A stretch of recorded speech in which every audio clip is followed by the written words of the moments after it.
Hi, Johnny Timmons, MarineMax in Houston, Texas. We are on the Saxdor 320 Open today. Notice we got the balconies open. Got them all open on both sides. Got twin 300s. This is the first one we've got with this light blue material here for the cushions and the seats.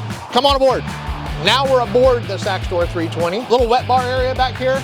Nice big hardtop. And notice we've got both of the balconies out, starboard side and the port side.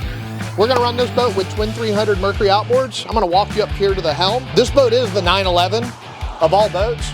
One of the funnest boats you've ever driven in your entire life. You can dump the wheel at damn near full throttle and just hold on. Easy 30-mile-an-hour cruise boat. You can wide open throttle a little over 50. We've got joystick technology right here. We even added a bow thruster just for a little bit extra control at the dock. Twin Simrad 12-inch displays, really well laid out. And again, I love this huge hardtop. I'm gonna let the camera roll inside so you can take a peek of the cabin.